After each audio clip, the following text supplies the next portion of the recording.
Bro, itabaki umetoka. It's like the world revolves around you.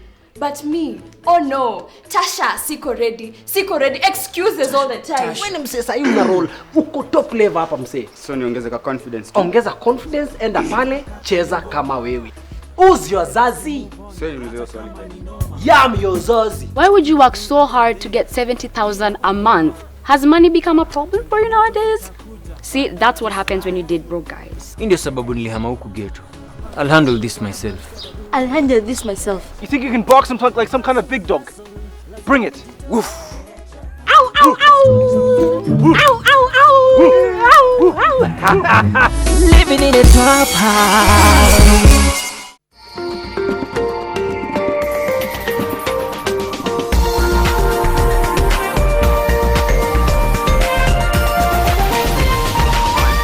This is NTV.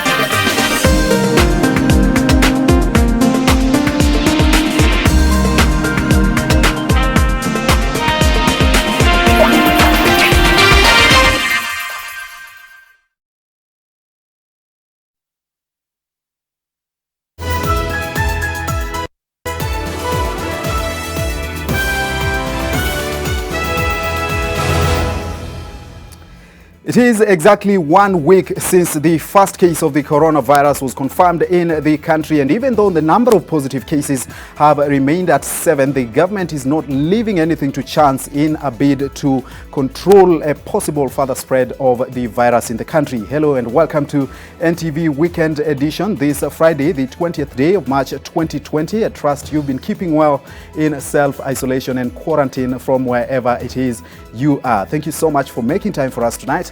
The top stories. Tonight, more suspected cases in Kenya, more measures to tame the spread, and a trying 2 weeks ahead. This coming week in particular, we are determined whether we shall go into a full-blown crisis with grave human economic consequences. Also tonight, stay home, self-isolate, or regret it. I would rather advise all our people, especially in Africa, to take heed and know that what is happening in China and what is happening in the US right now and what's happening in Europe right now can actually happen home. People are not taking it very seriously, but when statistics starts coming out and you see loss of death, it kind of hit home. Lessons from the most affected countries. Plus, amid the coronavirus curbing measures, traders are finding themselves between the pandemic and a hard sale. Wakizuia na una kitu ya kukula, hata si hiyo corona itatuua, ni njaa itatuua. And fixing the capital while seeking to make some truth of the regeneration lie. I would like to assure everybody that within the 100 days you will see that the projects that were started by Honorable Balala and his committee will take off. Nairobi's new sheriff and the president's military choices.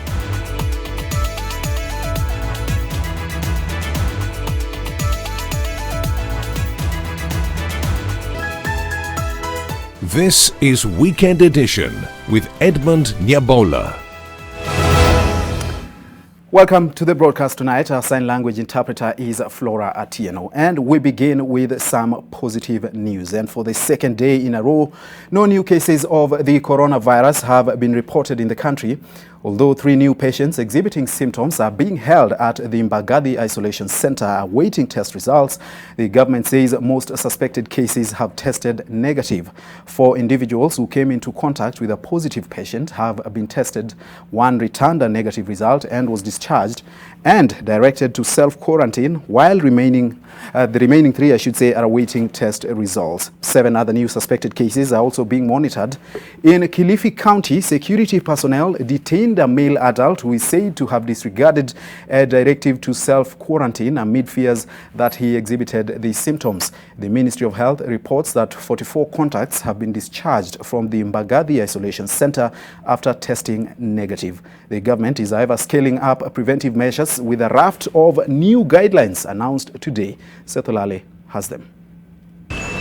Although the official number of cases remain at 7, medics are warning that the next 2 weeks will be decisive for the government's prevention of the spread of coronavirus. Evidence from other countries indicate that the number of infected persons increases dramatically in the second week following confirmation of first case. Consequently, the next 2 weeks are extremely critical for this country as we seek to contain the outbreak. Week 2 is the most critical week because it takes about 3 to 7 days for you to become symptomatic on average. And when you are symptomatic, that is when you start having a cough, a difficulty in breathing, a shortness of breath, and it is during that time that you have maximal viral shedding. It is for this reason that the government has introduced stringent measures in the transport and entertainment sectors. 14-seater matatus will now be required to ferry a maximum of 8 passengers. 25-seater matatu has been reduced to transport a maximum of 15, while over 50-seater PSV restricted to maintain a 60% free zone in line with the social distance philosophy. Commuter trains and SGR also fall in that category. The strict measures are not only affecting the public transport, but public spaces as well. All entertainment areas, bars, and other social spaces are to close their doors to the public by 7:30 every day until further notice. Restrictions will also be effected at malls, with shoppers in need of essential items such as food and medicine allowed controlled access. Although open-air markets will remain operational, they are required to maintain the highest standards of hygiene. If we can follow this rule, is there a possibility that we must just save it? We must just save our people so that at least they can continue earning a little bit and keep the disease away, rather than complete breakdown and then you earn nothing. Today marks exactly a week since Kenya announced its first case of coronavirus. Now, the government insists that the measures it's undertaking is meant to keep all Kenyans safe. Seth Olale, NTV, at the Ministry of Health headquarters, Nairobi. Now, the Association of Public Health Workers says they are forced to be at the front line battling COVID-19 without proper protective gear, which puts their lives at risk. The health workers want the government to procure and distribute adequate personal protective equipment, as well as conduct rigorous training for all health workers countrywide to improve on preparedness, detection, and timely response. NTV's Sharon Baranga has more. We are really staying in fear, especially now that we have been left out. It's like we have been left out. Cassandra, not her real name, is a public health worker. Owing to the nature of her job, she is in the front line in battling COVID-19. But like her colleagues, she fears for her life. She says they do not have the appropriate protective gear to handle suspected coronavirus cases. It is the nurse or the clinical officer, a medic, who should take this patient to the isolation ward. This nurse has no protection. You don't have the mask, you don't have those clothing. How do you go in to take that client or the patient to the isolation ward and you don't have any protective attire? And remember, this is already a suspect. Protective gears that we need, the masks, the gowns, we are yet to get any information whether the county government or the national government is giving consideration to assist the private health facilities or the faith-based health facilities. The Association of Public Health Officers wants the government to procure and distribute adequate personal protective equipment, as well as to conduct rigorous training for all health workers countrywide to improve on preparedness, detection, and timely response on any suspected case of coronavirus. It is important that we protect our people while they are doing the good work that they are discharging the services. We are appealing that those people who are making the hand sanitizers not to escalate the prices. The public health officers are the link people between the community and the referral system. Train public health officers. They are also proposing a lockdown on public entertainment spaces, which they say pose a danger of further spread of the virus. I'm also supporting the idea of closure of markets and social gatherings. And I'm also appealing to all public health officers and the technicians in this country, because they are empowered by law to enforce all what our leaders are talking about. The Association of Public Health Workers says that the few numbers of employed public health officers is compromising the country's fight against COVID-19. They want the over 350 public health officers who have trained and are registered employed so as to alleviate the shortage at the point of entry and in the counties. Since devolution, the national government and the county government have not really recruited this cadre of health workers who are mandated to prevent and control both infectious and non-infectious diseases. Meanwhile, Migori County Governor Okoth Obado has assured public health officers in his county that they will soon receive the protective gear. As part of our emergency response, we are in the process of acquiring more and more of those protective clothing to supply to our health workers and the team that will be handling all these things. The public health officers also want the government to put in place adequate quarantine facilities in all the counties. Sharon Baranga, NTV. Now, countries with advanced healthcare systems are struggling in the fight against COVID-19, and those with weaker health systems, especially in Africa, are staring at a possible greater crisis. NTV's Rose Wangoi has been speaking to two Kenyans living in Europe, particularly in Italy, the country with the most COVID-19 deaths, and the other in France, on how they are coping with the lockdown and why you, the Kenyan, needs to heed the directives. When China announced it was shutting down Wuhan city, the epicenter of the new coronavirus outbreak, in a bid to prevent further spread, the world was turned and some experts were skeptical. Now, residents have spent most of the past 2 months at home as the government imposed unprecedented quarantine measures across the country in a drastic bid to contain COVID-19. Under the restrictions, travel in and out for any reason was banned, public transport was suspended, use of most private cars banned, and eventually house-to-house inspections were introduced, as well as the enforcement of quarantine. Spain and France have adopted similar shutdowns. In Italy, more than 60 million people are living under lockdown, with the death toll having risen to become the highest in any country, standing at over 3,400. According to government data, over 40,000 people are infected. Healthcare systems in Italy are reported to be at a breaking point, with hospitals having to turn away patients for lack of space. On Thursday, Prime Minister Conte announced Italy's lockdown would now extend past the original April 3rd deadline, with no new end mentioned. Residents are only allowed to leave their homes to buy food or medicine. Doctors and nurses are being infected due to a lack of adequate protection. NTV spoke to Frank Nyakairu, a global communication officer who is currently in Italy. Last 2 weeks has been particularly very, very hard. And not being able to move out to only go to purchase food items is something that we're all trying to struggle to come to terms with. The stories coming out of so many affected areas are very, very awful. And we're hearing stories of loved ones not being able to say goodbye to their parents they have lived a lifetime together with, and not being able to bury them. For now, residents are following the rules and life has radically changed. There's only a limited number of people allowed into the supermarket, so that's why you have to wait for so long.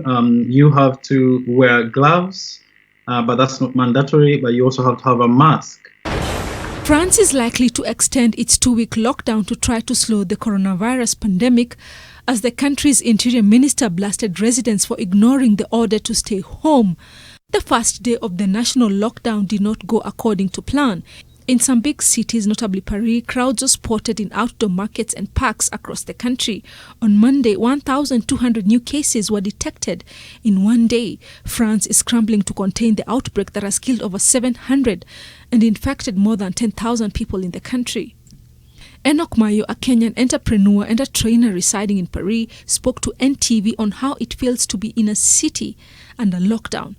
We cannot exercise our normal freedoms, so to say. But all this is done for our health and to save lives of others. The experience is not easy. It's not normal. According to Mayo, after people showed little sign of heeding Macron's the president implemented further restrictive measures. One person was at a ski resort who had just come from China, and people said, okay, that is one case and it will be taken care of, it's isolated.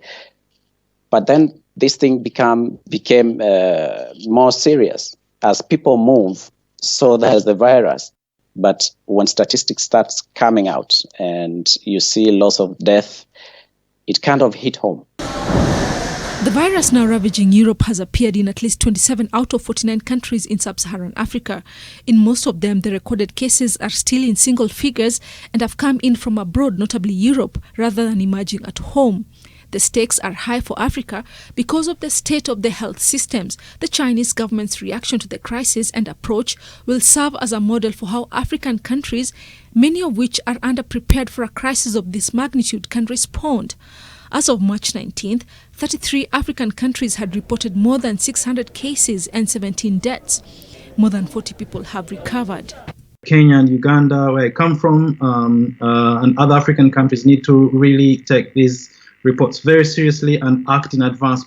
So the only way is to take precaution. The epidemic has birthed fear, anxiety and despair.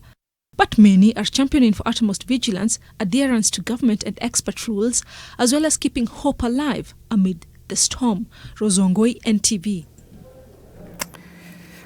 Well, those are the lessons from the world on why you need to play your part in trying to slow down the spread of the coronavirus. Now, the slowing down of activity owing to the fight against COVID-19 is inevitably serving the economy with a hit. And among the most immediate victims of these measures are traders in various markets, and this is across the country. Lois Wangoi looks at the agony of small-scale traders, the agony actually they are facing, and following the government's new set of rules. Friday morning, and hundreds of small-scale traders of West Market in Eldoret town were greeted by unexpected surprise when they went to work on the usual Friday market day. The county government of Uasin Gishu has closed down the market to enhance social distancing in the wake of the new coronavirus. This has presented a tough situation for the traders. Pia wawe na mikakati ya kuhakikisha ya kwamba mwananchi anapata kitu ya kukula. Kwa sababu wakizuia na una kitu ya kukula, hata si hiyo corona itatuua, ni njaa itatuua. Sisi tunaamka kila siku asubuhi tukitafuta daily bread. Hakuna pesa yenye tumeweka hapo ati tutakula kesho. In the county of Mombasa, part of Kongowea market has been shut down for 30 days. Wholesale traders have been asked to relocate to open air points within the county as a measure to control the huge numbers in and out of these huge markets. In the county of Taita Taveta, small-scale traders have been evicted from Voi market to enhance social distancing. Voi market's gates are closed and traders here have been forced to trade on roadsides. Some of these traders depend on daily earnings for their livelihoods, leaving them between a virus and a hard place. Lois Wangoi, NTV, in the county of Uasin Gishu. And away from the coronavirus, at least for a bit, the Nairobi Metropolitan Services Director General, Major General Mohammed Abdallah, this Friday officially took charge of all the essential services at City Hall that were transferred to the national government. Abdallah has vowed to bring order at City Hall and effective service delivery in Nairobi County. Abdallah will now have to come head-on with the broken system in the county amid cartels and political interference. Tourism Cabinet Secretary Najib Balala, who was the co-chair of the Nairobi Regeneration Committee, officially handed over the mantle to the Director General of the Nairobi Metropolitan Services, Mohammed Abdallah, marking the beginning of Abdallah's tenure at the helm of City Hall. The new county boss is set to come face to face with the mess that has dogged service delivery in the capital. Or this initiative of transforming Nairobi into a modern working city. And I would like to assure everybody that now, as NMS is taking over all the projects under the Regeneration Committee, that we are going to continue. We already have a strategy in place. There's a lot of political interference. We need to crack down. There's a lot of misbehavior of cartels, especially in entrepreneurship. Is the issue of construction permitting. That has been a problem. The new sheriff in town will now have to deal with the rampant corruption at City Hall and a network of cartels that have significant control of some services. These include water supply, issuance of permits, rogue and unruly matatu operations, poor garbage management, and a strained healthcare system, especially in light of the emerging challenges. And we have already started cleaning the Nairobi Metropolitan. Mine is to ask all the Nairobi citizens not to throw or not to dump garbage, the area we have already collected. Nairobi City is one of Africa's key financial, business, transport and technology hub. 40% of the country's gross domestic product is produced in Nairobi County, making Nairobi an essential city to the well-being of the country's economy. Vincent Odur, NTV, Nairobi. And still on that story, it may have come as a surprise to many that President Uhuru Kenyatta tapped someone from none other than the military fraternity to head the Nairobi Metropolitan Services. But this is perhaps the subtle expression of faith, I should say, in the forces by the head of state, who has made a series of these appointments to head some of Kenya's top institutions. Mel Miendo looks at the various appointees and why they might just be the best bet. Nairobi City, the country's capital, has over the years been experiencing a downward spiral. Perhaps the reason President Uhuru Kenyatta has gone back to the very port of prescriptions he's been picking from, the military. The whole of government.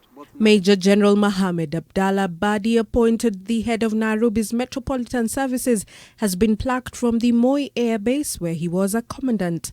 He has also served as a deputy commandant at the National Defense College. When you have a city that is run by cartels and is all the time in a crisis, you need a disciplinarian to restore the order that Nairobi used to have. But why the choice of a military general to run the capital? Military professionals have very unique characteristics, and they fare very well during times of crisis, where there is chronic disorder and where people are not following rules. That's when then you introduce or you bring on board generals to try and deal with the situation. Restoring the crumbling capital will take more than a quick fix, Ali says. This should be a stop-gap measure. So it should be in place 3, 4, 5 years, see if it works. And if it works, then let's go on with it. If it doesn't work, then we should look for different solutions. But I can tell you, if this is not going to work, I don't know what will work for Nairobi. Where civilian governance has failed, the military has been brought in, and this may sometimes mean strict measures. However, the government will have to ensure that there's a civil-military balance so that there's no destabilization of people's freedom rights. Abdallah is not the first military man to be appointed to a top position. Retired Lieutenant Colonel Bernard Njiraini was recently appointed the Managing Director of the Kenya Bureau of Standards. Twalib Mbarak, a former military intelligence officer, was picked the head of the EACC. And in 2014, retired Major General Gordon Kihalangwa was appointed as the Director of Immigration. Then there is Kenya Airports Authority Chairman, retired Major General Julius Karangi, a former Chief of Defence Forces. Retired Major General Joseph Kibwana, also a former head of the forces, now chairs the Kenya Ports Authority. The kind of democracy that we have, it's good democracy, but it has produced populist leaders that are not necessarily people that deliver, the doers. They may represent certain interests, but clearly in some of the cities, including Nairobi and others, they have failed miserably.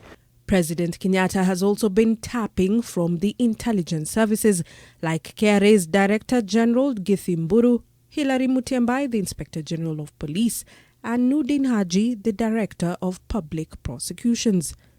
Melmiendo, NTV. It's just about 22 minutes past the hour, and we have to take a fast break on NTV Weekend Edition, packed with, of course, the coronavirus news-related items. But we take a short break. We'll come back with one more story about that regeneration plan and the new takeover of the capital city, as well as more on the coronavirus pandemic. Stay with us.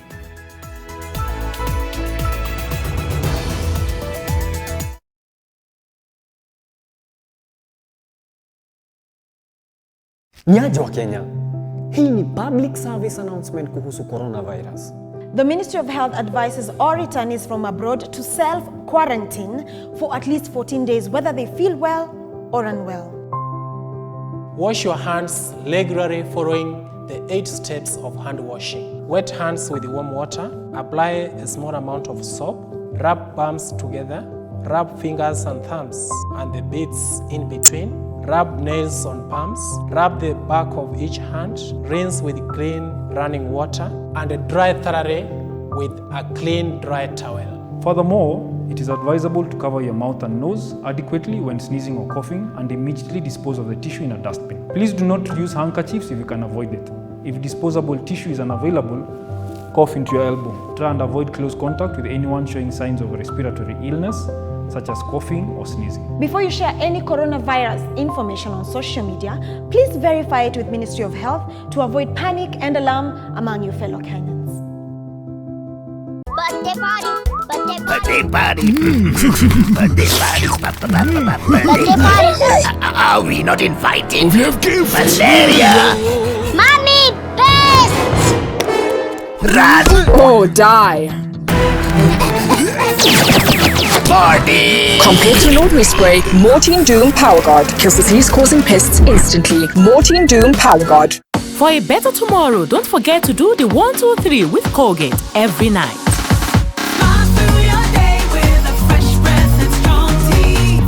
New Blue Band Mayonnaise. Made from natural ingredients with omega-3 and 6 to enjoy long-lasting freshness and natural taste unlike any other mayo. Grow healthy and happy kids with New Blue Band Mayonnaise. Nampenda Nabila. Najua swala la mapenzi nikilitaja tu hapa litaleta tumbo joto na jadba nyingi. Basi niambie yule mwanamke uliokuwa naye nani ndio nitajua kuamini ama kutokuamini. Hivi Sonia amekuambukiza ugonjwa wa mapenzi, si ndio? Naona hata ni virus. Hebu msijumize vichwa. Mimi tayari nishafanya uamuzi. Mpenzi wako amependwa na mwanamume mwingine? Sio mwanamume mwingine. Jabaligiwe. Kwa sasa naachana mambo ya mapenzi. Swadakta mwanangu. Swadakta. Hapo ushagonga mwamba mama. Welcome home to Amani Rich, the place of peace. Invest in Amani Rich, the place of peace. Call us today on 0790 300 300 or visit www.optivan.co.ke.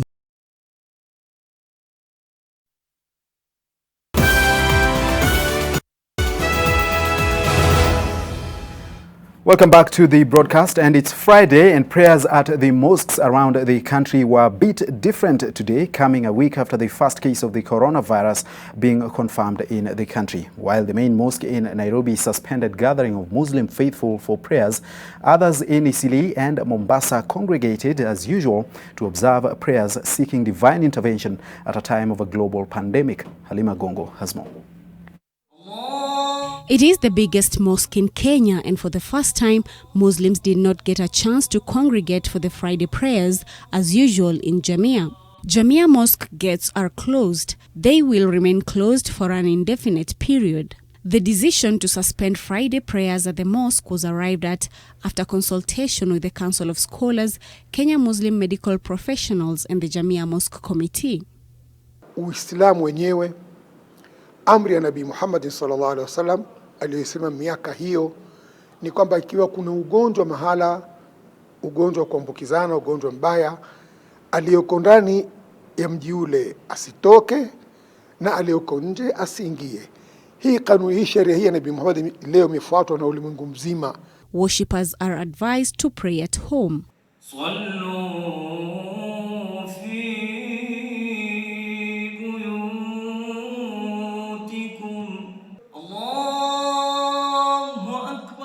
Sema mtu atachemua, mtu atasujudu, anakwenda chini, atapeleka chini uso wake na pua yake, pengine atoke na pumzi, pengine ana zile virusi anazo yeye, au pengine achemue.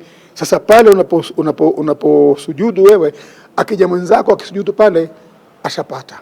The mosque is being sanitized. However, in Isili, Nairobi, worshippers congregated in different mosques for the Friday prayers. Watu ni kwamba katu kuogopana kwa sababu ya janga hili. Kwa tungoja kuombea nchi yetu na dunia mzima ili Mungu atuwezeshe, atuondolee janga hili, sababu hakuna dawa nyingine, dawa iliyobakia ni kurudi kwa Mwenyezi Mungu. Ikiwa tutaweza kumuogopa Mwenyezi Mungu sana kama vile tunavyoogopa maradhi haya, tutamuogopa Mwenyezi Mungu sana. Hakika Mwenyezi Mungu atakuwa ni mwenye kutuondoshea haya maradhi. Haya maradhi Mwenyezi Mungu ndiye anaumba na Mwenyezi Mungu ndiye anaondosha. Some in Mombasa have suspended all public gatherings at the mosque and prayers, but some have not, and instead they're providing the worshippers with hand sanitizers, soap and water. Tunaimbia serikali na tunaipongeza serikali kwa yote wanaofanya, lakini masala ya kufunga msikiti hatuwezi kubaliana nayo kwa sababu sisi ibada yetu ni dakika 15 peke yake. Internationally, Friday prayers have been suspended in more than a dozen majority Muslim countries across the world. The countries include Turkey, Lebanon, Iraq, Egypt, Jordan, Malaysia, along with a growing collection of others. In Saudi Arabia, meanwhile, the country's highest religious body recommended the closure of mosques to Friday prayers across the kingdom, with the exception of the two grand mosques in Mecca and Medina. Halima Gongo, NTV. And back to that story I told you about. They gave their word to no less than the president that they would resign if they failed to meet the timelines they set out for the regeneration of Nairobi City. 2 years after making that pledge, they have not only failed, by President Uhuru Kenyatta's own admission, but they remain in office. Tourism Cabinet Secretary Najib Balala, who co-chaired the team, laying the blame squarely on Governor Mike Sonko's doorstep. Now, will the newly launched Nairobi Metropolitan service succeed where the regeneration team failed? In this report, NTV's Olive Barrows asks, why should this time be any different?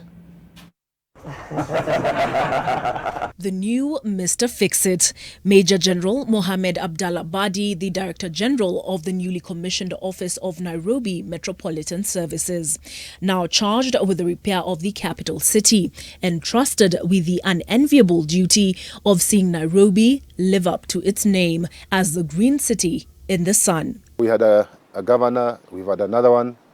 Now the national government has intervened. So they are the Mr. Fix-It. Okay? So Nairobians will not give man time to breathe there will be no breathing space. Expectation will be extremely high. But it's been barely 2 years since another team was installed with the promise of giving Nairobi a facelift. Co-chaired by Tourism Cabinet Secretary Najib Balala and Nairobi Governor Mike Sonko, the team promised to deliver or resign. Within 30 days of April 13th, 2018, the team promised that there would be no piles of garbage in any of the county's 85 electoral wards. They promised car-free days in Westlands and the Central Business District, and within 6 months, they promised a hospital's upgrade and affordable housing. But a full 2 years later, and these promises remain unfulfilled. Problems abound, and the president has openly admitted to the failure of his plan and of his team.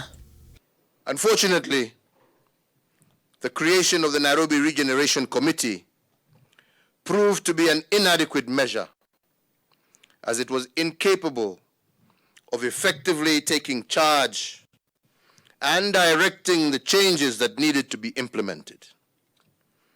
It is that failure that led to further consultations, resulting in the transfer of functions that we are witnessing today.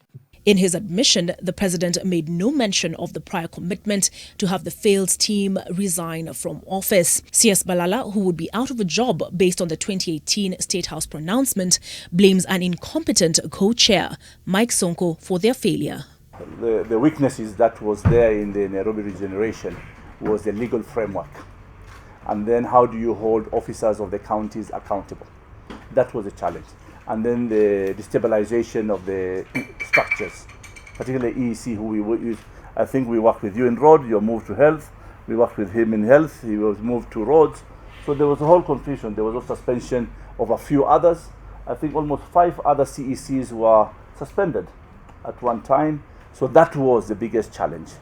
Can you go to a hospital and you are told, this guy, that, yeah, there are syringes there, there's medicine, but what have you, but this guy, he doesn't qualify as a surgeon, but he's going to operate your head. Will you agree? No. So what makes people believe that management can be done by anybody? With the man accused of being a poor manager and in some instances a scapegoat effectively relieved of his duties, will it translate to efficient service delivery in the capital? The onus now rests on President Kenyatta's man for the capital to right the ship against prevailing headwinds, which appear to have been too strong for his predecessors. So let's not be over enthusiastic when it comes 100 days and now you're demanding for the sacking or resignation of somebody. Olive Barrows, NTV. Not so much to talk about in business, especially at these times, but our business team did put together a couple of stories and we'll have them for you after the break. Stay with us.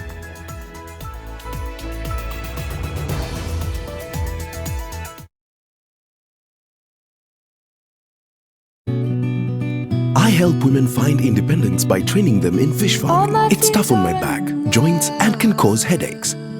Panadol Extra relieves multiple types of pain.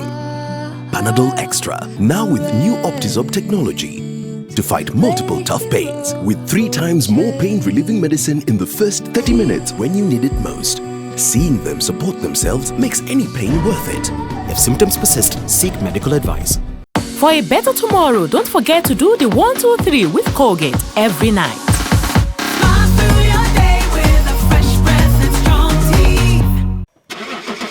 iAbiri is a solution that gives you the power to book a ticket to your destination at the right time and the right price. With a choice of over 35 bus companies, iAbiri gives you the power of choice to easily and conveniently book your ticket to all major destinations. Whether you're traveling for a social function, business, work, or a romantic getaway, iAbiri will get you there. Download the app or log on to www.iabiri.com or call us on 0709 215 215 to book your ticket now. iAbiri, your smart travel partner.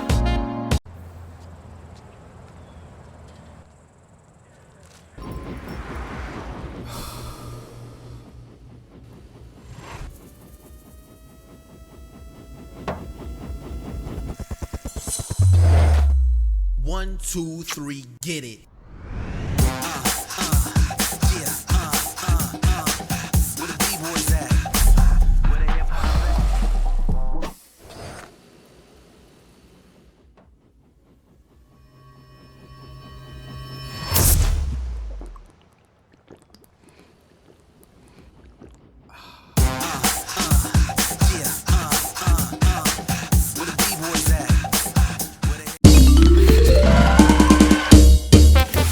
Sona moja imetengenezwa kwa njia spesheli ili kupambana na maumivu kwa haraka. Sona moja ina aspirin kama kiungo. Sona moja, kitulizo kamili. Maumivu yakizidi, pata ushauri wa daktari. There you go. Okay, thank you. Hi there. Selena, it's great seeing you getting so much value for your money. Well, it's important to save as much as you can. You save everywhere. Except for here. This is where you're throwing money down the drain. How? On these cleaning products. Impossible. Harpic 10X. While other cleaners flow away, Harpic 10X's viscous formula in only one round of application gives you sparkling, clean toilet. Harpic, 10 times better cleaning than other cleaning products. And great savings too.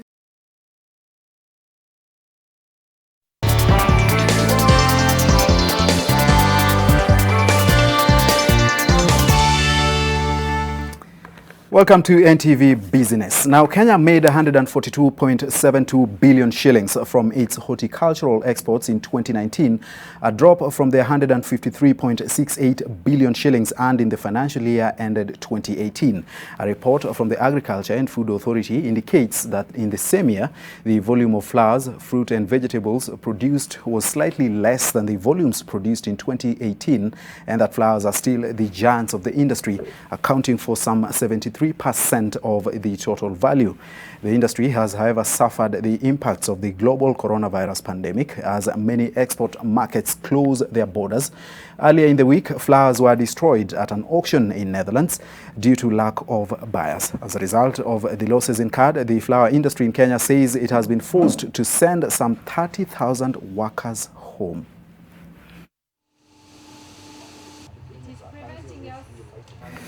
Now, some businesses are taking seriously the advice about the precautions they need to take in the wake of the COVID-19 pandemic, even as it thins out their revenue at an accelerated pace. Here's Alex Mwangi with a spot check of the trade atmosphere in Mombasa County. When the going gets tough, the tough get going. And that is the scenario with a number of businesses that are now taking drastic action as advised by the government to forestall the pandemic from spreading locally. The National Museums of Kenya has now shut the Fort Jesus Museum in Mombasa, as well as access to other monuments in the coast. Kwa hivyo kama shule zilifungwa, na sisi hapa tunaweza kuwa ndio sehemu kubwa ya kueneza huu ugonjwa ikiwa tutakubalia watu wakutane hapa. Na kama mnavyojua sehemu hii saa ingine wanakuja pengine watu ama wageni 2,000, 3,000, saa ingine mpaka 4,000 kwa wakati mmoja. At the Sai Rock Beach Hotel, activity at the hotel from tourists is almost non-existent, with employees the only ones to walk the lobbies as the fear of COVID-19 begins to bite businesses. It is a situation that is mirrored in other hotels and restaurants as well in different parts of the country. We are appealing for the government in terms of taxes. They should give us some tax reliefs, pay VAT. Those are the areas that our government should be checking on, just to ease the burden. Take a stroll out to the Jomo Kenyatta Public Beach, and the situation is no different. Ukiangalia saa hizi katika fuo zetu hizi huoni mgeni hata mmoja, na hali hii kidogo imeathiri uchumi. Lakini wale ambao wako hiyo side ya Public Beach saa hizi huwezi pata hata mmoja wao hapo. Wote wamehanghangi huko juu, wamejificha mahali wamekaa, hawana mahali wanaweza enda kwa sababu hapa ndio imekuwa tegemeo lao na hapa ndio wamekuwa wakijipatia mapato. The present scenario, if prolonged, threatens to destabilize society's fabric. Waweze kukaa chini wale wahusika ambao walipanga mambo haya kwamba isimamishwe kazi hii, waangalie jinsi watakavyosaidia hawa vijana, kwa sababu tunahofia kwamba hawa wakikosa kazi huenda wakaanza kurudi mitaani na kujiunga na yale makundi haramu kama Wakali Kwanza na makundi mengine ambayo yanafanya vituko ambavyo havifai katika jamii. Last evening, Tourism Cabinet Secretary Najib Balala held talks with the United Nations World Travel Organization's Executive Council and other global tourism leaders via a teleconference. The meeting discussed ways of harmonizing the response to tackle COVID-19, even as it projected a job loss of 50 million in the tourism sector in Africa due to the pandemic. Alex Mwangi, NTV. Now, government agencies and departments, as well as county governments, have 30 days to clear their pending bills they owe to private enterprises. This follows a directive from the head of state at a meeting with the private sector. President Uhuru Kenyatta has ordered the release of the funds in a bid to inject cash into the rapidly slowing down economy that is soaking in the effects of the spread of COVID-19. The government has set aside 1 billion shillings to hire more health workers. The Central Bank of Kenya, on its part, has released some 7.4 billion shillings to support government efforts to contain the spread of the coronavirus in the country. The amount is equivalent to the amount of money in the 1,000 shilling denomination that was not returned to the Central Bank of Kenya during the demonetization exercise last year. From our perspective in the Central Bank, is a windfall. A windfall, exceptional revenue that over the last 54 years of the Central Bank, we've never received this amount. And we obviously do not expect to receive it. It was not something that you could say we even had we budgeted for. What we're doing at KEPSA is more like a situation room. So we are getting businesses to volunteer with the different services and goods, also looking at those economic mitigations, which are mentioned, and then also the health side of things. How do we need to take care? So that's how we're operating. All pending VAT refunds should also be cleared within 30 days. As government also, we will ensure that our safety net program, cash transfers to our most vulnerable groups is not only continued but stepped up to include even possibly, as we now go forward, even the urban poor, because they are the ones who are going to be having also a very big, direct, negative impact from all of this.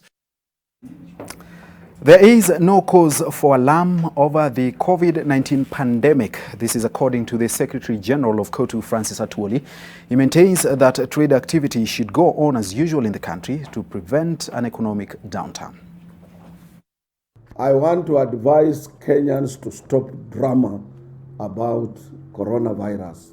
We have had several viruses, and no politician or an administrator or a governor should not talk about shutting down the economy in a young, fragile economy like Kenya's economy. Our huge investment is in informal sector. I was surprised the busy Mombasa Road being deserted in Kenya, when we have not even witnessed one death, not even one death has been reported. It is as if it is time of war. The East African Breweries Limited is seeking to acquire an additional 30% shareholding in Tanzania's Serengeti Breweries Limited. In 2010, EABL completed acquisition of 51% stake in SBL at a cost of 4.8 billion shillings, making it the single majority shareholder. Last year, the beer maker completed a purchase of 4% of the share capital of SBL, increasing its shareholding to 55%. And despite being at loggerheads with the country's Fair Competition Commission over its acquisition of SBL, EABL maintains that Tanzania is its fastest growing market.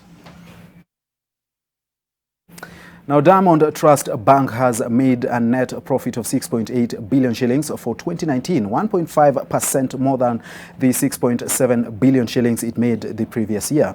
The bank was able to reduce total expenses from 14.5 billion shillings to 13.2 billion shillings during the period, arising from, among other things, a dip in the loan loss provision, from 2.9 billion shillings to 1.3 billion shillings. The bank's total interest income, however, reduced from 35.3 billion shillings to 32.9 billion shillings.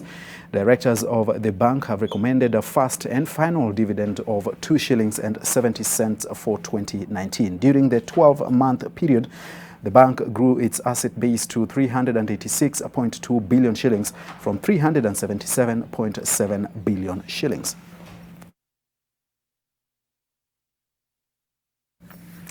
And even though it is facing financial difficulties, South African Airways has opted to bite the bullet and suspend international as well as regional flights until the end of the month of May in the wake of the global spread of the coronavirus.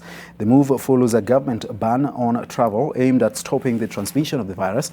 The decision means SAA will only render services domestically between Johannesburg and Cape Town. The airline has also suspended regional flights to destinations such as Accra, Lusaka, Harare, Entebbe, and Windhoek, among others. The suspension of flights by SAA points to the grinding to a halt of economies around the world due to the COVID-19 pandemic, a factor which portends gloom for the aviation industry, especially in Africa, where a host of airlines are operating in the red.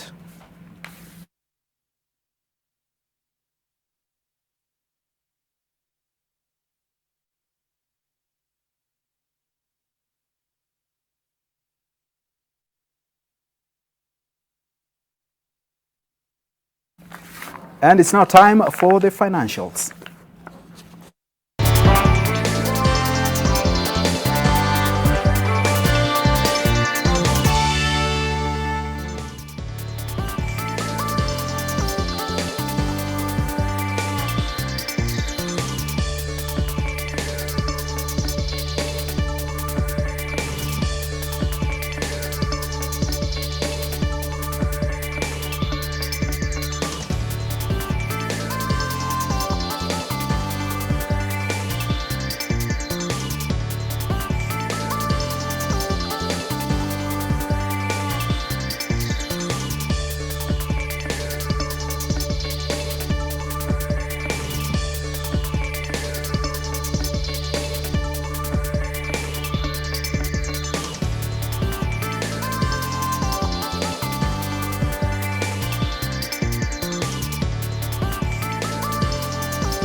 And that's the end of the business, but here's something you can look forward to. Do you have a question about coronavirus that you need addressed by an expert? Are there rules and regulations and new measures that have affected your everyday life that you might need more clarification on?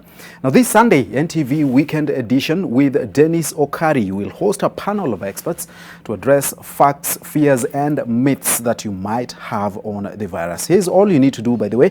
Send us a short video of yourself asking a question to the WhatsApp number on your screen, that is 0745925002, and the experts will give medical and policy guidance to help you navigate through this global pandemic. Once again, the number on your screen there is 0745925002, and that's where you send your WhatsApp videos on.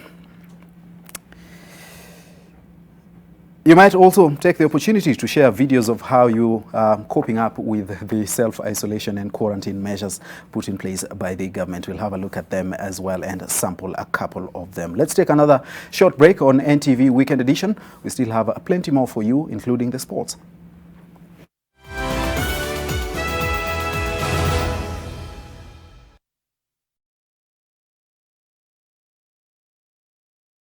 Niaje wa Kenya. Hii ni public service announcement kuhusu coronavirus. The Ministry of Health advises all returnees from abroad to self-quarantine for at least 14 days, whether they feel well or unwell. Wash your hands regularly following the 8 steps of hand washing. Wet hands with warm water. Apply a small amount of soap. Rub palms together. Rub fingers and thumbs and the bits in between. Rub nails on palms, rub the back of each hand, rinse with clean running water, and dry thoroughly with a clean dry towel. Furthermore, it is advisable to cover your mouth and nose adequately when sneezing or coughing and immediately dispose of the tissue in a dustbin. Please do not use handkerchiefs if you can avoid it.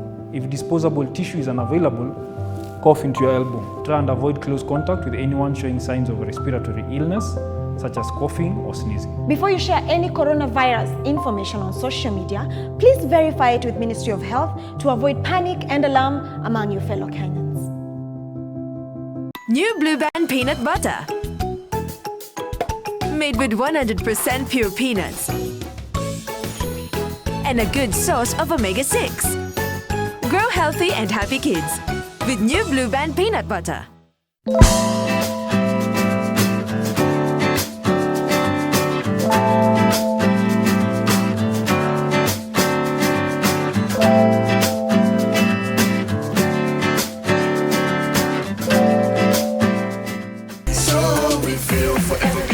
Together stay free whatever. No, we can't stop. We wanna taste the feeling. Nothing can ever bring us down. Taste the feeling. Ladies and gentlemen, get ready now. Get ready. Ready, set, jump to the rhythm as hard as you can go. Steady, to the letter right, turn it up. We giving the show. Hey. Hey. What'd I miss?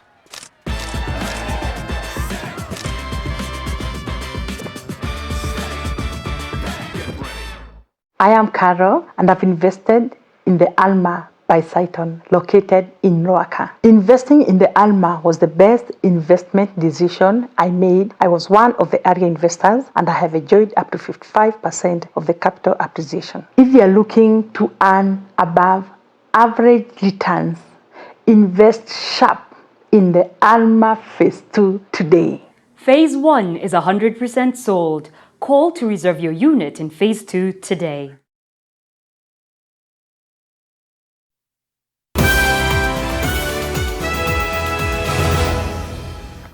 Welcome back to NTV Weekend Edition. A Samburu woman is alleged to have killed herself after she was accused by family of suffering from coronavirus.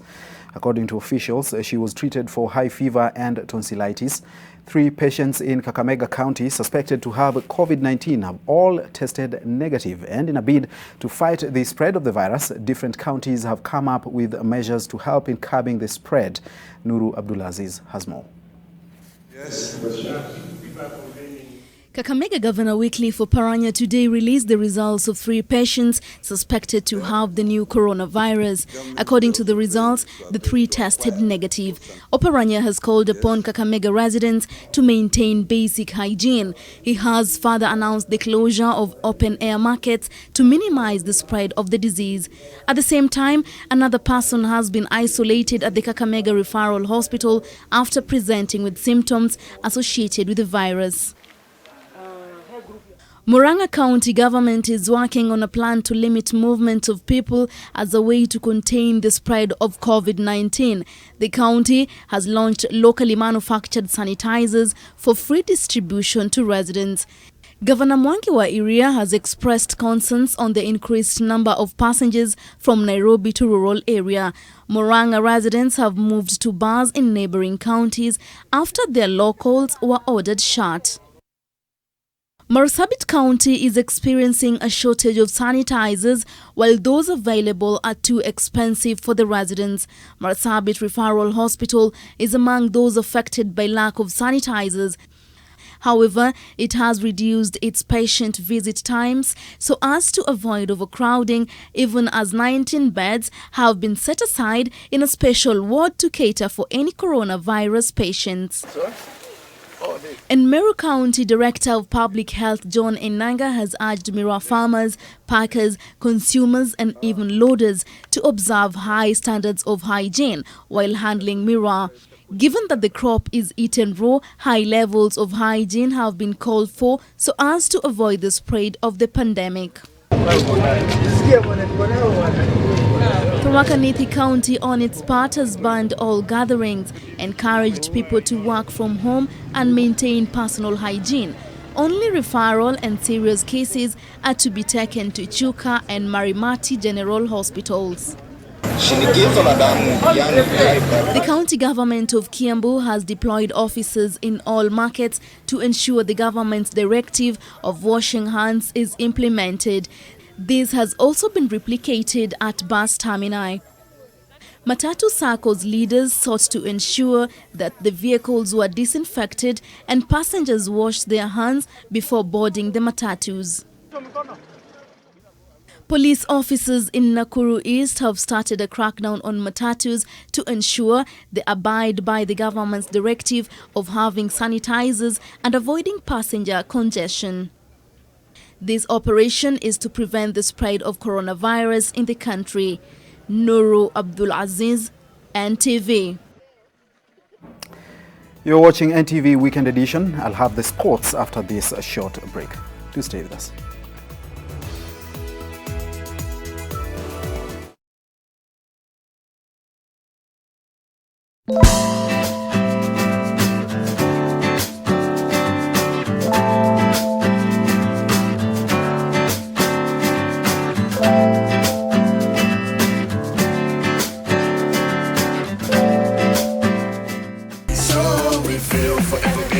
Together stay free wherever at. No, we can't stop. We wanna taste the feeling. Nothing can ever bring us down. Taste the feeling.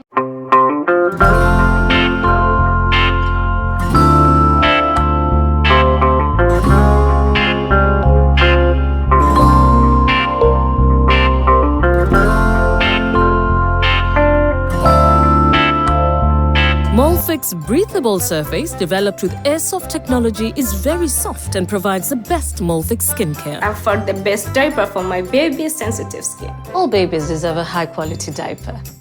You should also try Molfix. Nampenda Nabila. Najua swala la mapenzi nikilitaja tu hapa litaleta tumbo joto na jadba nyingi. Basi niambie yule mwanamke uliokuwa naye nani ndio nitajua kuamini ama kutokuamini. Hivi Sonia amekuambukiza ugonjwa wa mapenzi, si ndio? Unaona hata ni virus. Hebu msijumize vichwa. Mimi tayari nishafanya uamuzi. Mpenzi wako amependwa na mwanamume mwingine? Sio mwanamume mwingine. Jabaligiwe. Kwa sasa naachana mambo ya mapenzi. Swadakta mwanangu. Swadakta. Hapo ushagonga mwamba mama. Welcome home to Amani Rich, the place of peace. Invest in Amani Rich, the place of peace. Call us today on 0790 300 300 or visit www.optivan.co.ke. NTV Sport in association with Mozart Bet. SMS NTV to 29990. Let's have a look at the day's sports, and we begin with some sad news. Veteran Kenyan Premier League coach Henry Omino died early this morning after a long battle with cancer. Omino was last at the helm of the newly promoted Kisumu All-Stars until early this year. Before that, he previously coached Kisumu Posta, Agrochemical and Western Stima. Omino also served as a technical director at Western Stima. He won the Sports Journalist Association of Kenya SJAC Coach of the Month award numerous times, notably twice in June and July, and that was in 2016. Famously known as Zagalo, Omino was 57 years old.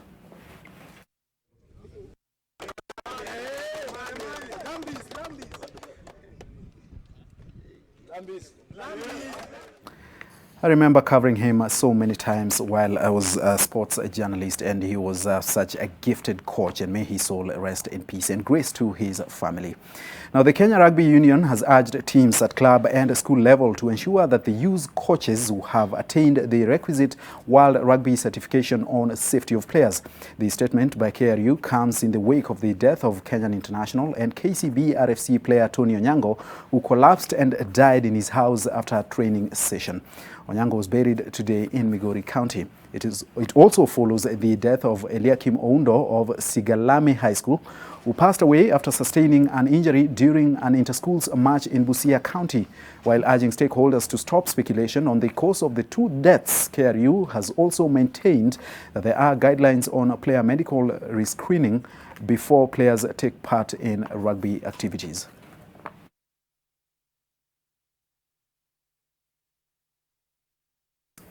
And the Olympic flame has arrived in Japan to a scaled-down welcoming ceremony, even as doubts continue to grow over whether the Tokyo 2020 Games will go ahead on schedule with the coronavirus pandemic causing chaos around the world.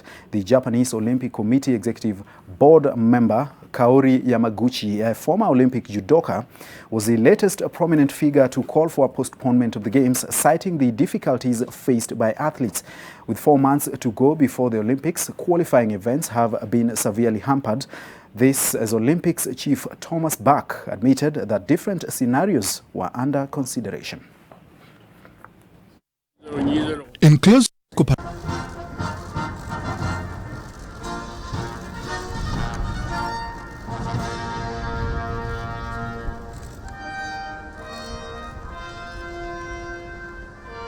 NTV Sport in association with MozartBet. SMS NTV to 29990. Mozart Refund, lose one game, get your cash back. Make a decision. Terms and conditions apply.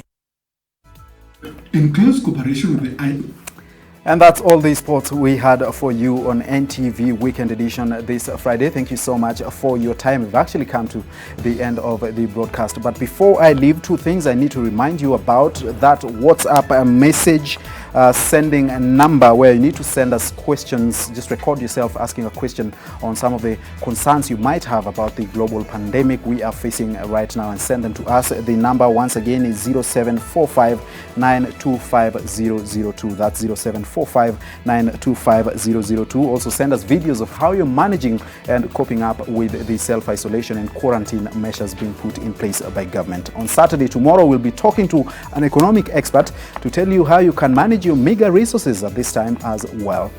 So do stay tuned for those 2 broadcasts, Saturday and Sunday. Thank you so much for making time for us this Friday. It's been a pleasure. My name is Edmond Nyabola, and our sign language interpreter has been Flora Atieno. Coming up is The Trend with Antonio Sol. Stay with us.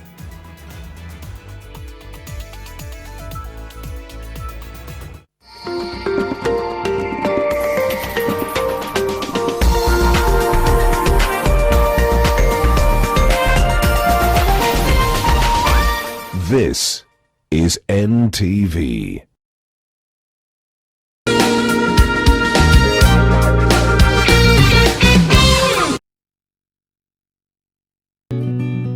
I help women find independence by training them in fish farming. It's tough on my back, joints, and can cause headaches.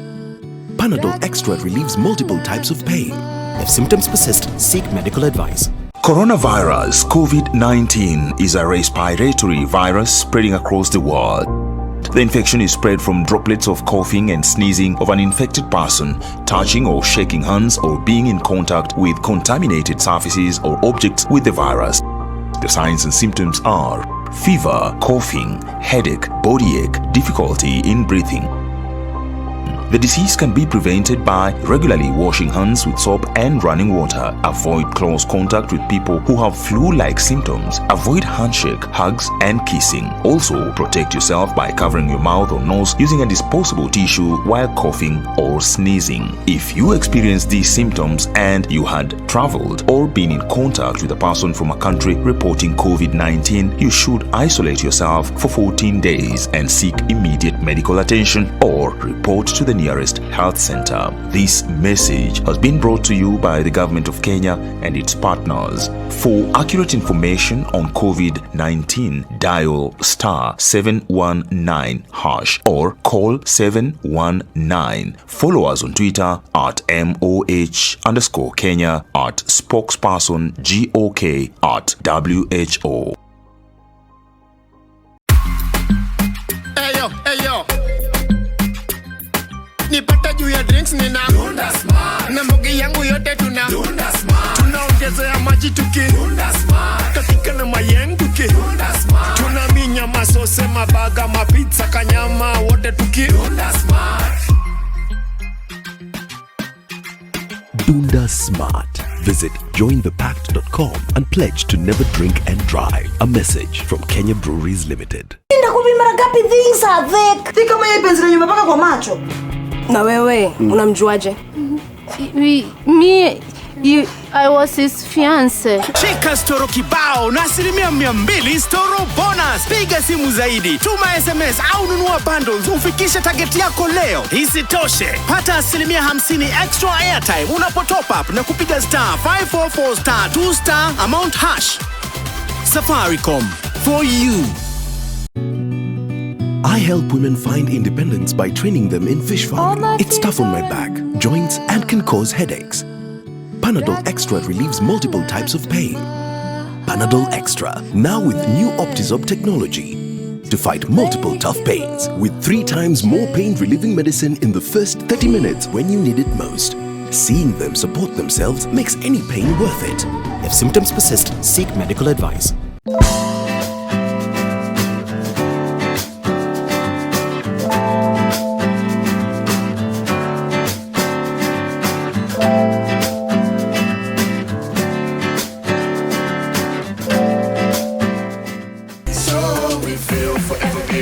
Together stay free whatever ends. No, we can't stop. We wanna taste the feeling. Nothing can ever bring us down. Taste the feeling.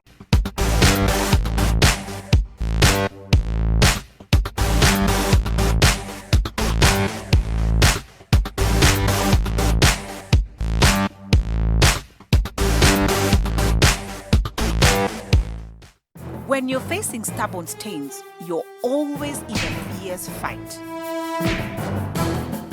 Clean Soft kicks out stains. Kimateki. Introducing Jomo Kenyatta International Airport's new parking payment options. Through the automated parking system, you can now pay for parking in 3 stress-free ways. Using M-Pesa through the USSD code *486*12#, or using cash at the CAPS payment points located in the parkings, or using your preloaded CAPS A card. No payment will be done at the exits. Experience stress-free parking with Kenya Airports Authority. Kenya Airports Authority, setting our sights high.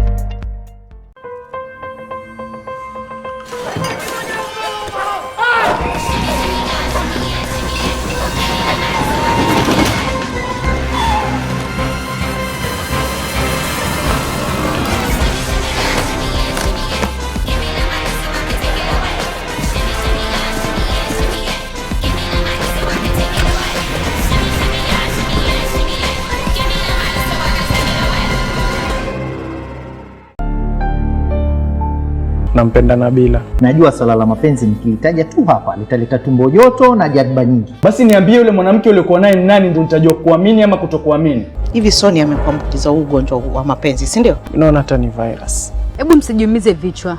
Mimi tayari nishafanya uamuzi. Mpenzi wako amependwa na mwanamume mwingine? Sio mwanamume mwingine. Jabaligiwe. Kwa sasa naachana mambo ya mapenzi. Swadakta mwanangu, swadakta. Hapo ushagonga mwamba mama. Welcome home to Amani Rich, the place of peace. Invest in Amani Rich, the place of peace. Call us today on 0790 300 300 or visit www.optivan.co.ke.